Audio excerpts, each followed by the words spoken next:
Hello friends, ചായപ്പൊടി ഉണ്ടാക്കുന്നത് എങ്ങനെയാണെന്ന് നിങ്ങൾക്ക് എല്ലാവർക്കും അറിയാലോ.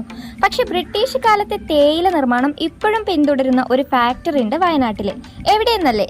ഇത് നമ്മുടെ വൈത്തിരി ചുണ്ടേലിലെ ചേലോട് ടീ എസ്റ്റേറ്റിലാണ്. 1927 സ്ഥാപിച്ച ഗൺമെറ്റലിൽ തീർത്ത യന്ത്രങ്ങൾ ഉപയോഗിച്ചാണ് ഈ തേയില നിർമ്മാണം. അതും പരമ്പരാഗതമായ അതേ രീതിയിൽ സംരക്ഷിക്കുന്ന ഒരു സ്ഥലം ഇവിടെ മാത്രമായിരിക്കും. കുടിയേറ്റ ജനതയുടെ ഉപജീവന മാർഗമായി തുടങ്ങിയ ഈ തേയില കൃഷിയുടെയും ഫാക്ടറിയുടെയും കാഴ്ചകളിലൂടെയാണ് ഇന്നത്തെ നമ്മുടെ യാത്ര. എല്ലാ ഫാക്ടറികളും പുതിയ രീതിയിലേക്ക് മാറിയപ്പോൾ നമ്മുടെ ഈ ചേലോട് എസ്റ്റേറ്റ് ഫാക്ടറി മാത്രം പഴയ രീതിയിലെ തനിമ നിലനിർത്താൻ വേണ്ടി പഴയ മിഷനറീസ് ആയിട്ട് തന്നെ മുന്നോട്ട് പോയി.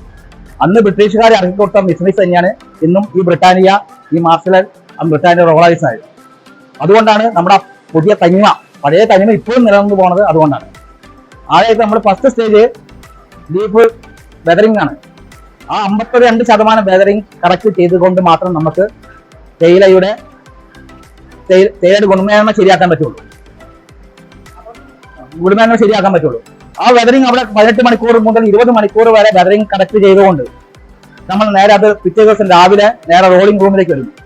നമ്മളെ ആ റോളറിലേക്ക് ഇറക്കി കഴിഞ്ഞിട്ടുണ്ടെങ്കിൽ 45 മിനിറ്റ് ആണ് അതിന്റെ റോളിംഗ് ടൈം. 45 മിനിറ്റ് നമ്മൾ റോൾ ചെയ്യുന്ന സമയത്ത് അതിന്റെ പ്രത്യേകത വെച്ചിട്ടുണ്ടെങ്കിൽ നമ്മുടെ തേയിലയുടെ ഞരമ്പുകളെല്ലാം പൊട്ടി അതിലെ ജ്യൂസ് ആ തേയിലയിൽ കോട്ട് ചെയ്യുന്നു, ആ പൗഡറിൽ കോട്ട് ചെയ്യാണ്. ആ ജ്യൂസ് മാത്രം മോയ്സ്ചർ കണ്ടന്റ് നമ്മുടെ തേയില ഉണ്ടാവില്ല ഓർത്തഡോക്സിലേക്ക്. അപ്പൊ ആ ജ്യൂസ് മുഴുവൻ പൊട്ടി ആ പൊടിയിൽ കോട്ട് ചെയ്ത് 45 മിനിറ്റ് കൊണ്ടാവും. അതിനുശേഷം നമ്മൾ ആ ട്രോളിയിൽ ഇറക്കുന്നു.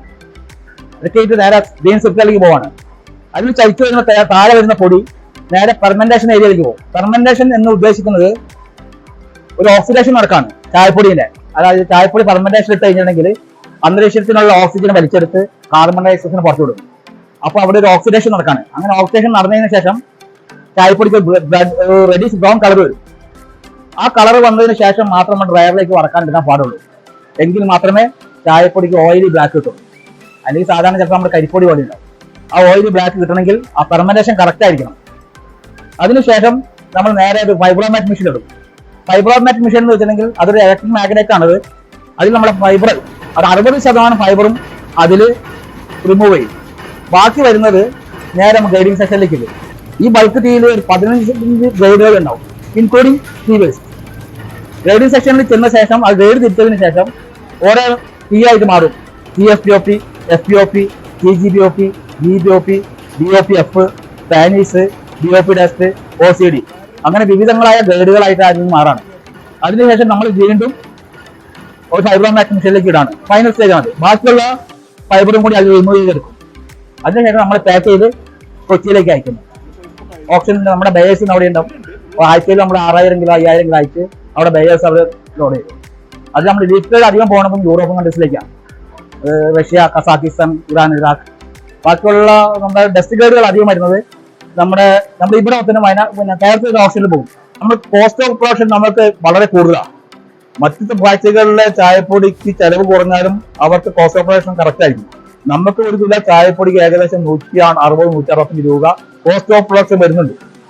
പക്ഷെ അതിനോട് നമുക്ക് കാരണം നമ്മൾ അന്നത്തെ പോലെ തന്നെ 35-40 തൊഴിലാളികൾ വെച്ചാണ് ഈ സാധനം ഓടിച്ചുകൊണ്ടിരുന്നത്. കാരണം അതിന് ലാഭമല്ല നമ്മൾ പ്രതീക്ഷിക്കുന്നത്. ഗുണമേന്മ നഷ്ടപ്പെടാതെ ഈ പാരമ്പര്യം നിലനിന്ന് പോകണം. അത് മാത്രമാണ് നമ്മൾ പോകുന്നത്.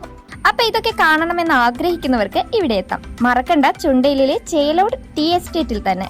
വീഡിയോ ഇഷ്ടപ്പെട്ടാൽ ചാനൽ സബ്സ്ക്രൈബ് ചെയ്യാൻ മറക്കണ്ട. മറ്റൊരു വീഡിയോയുമായി വീണ്ടും കാണാം.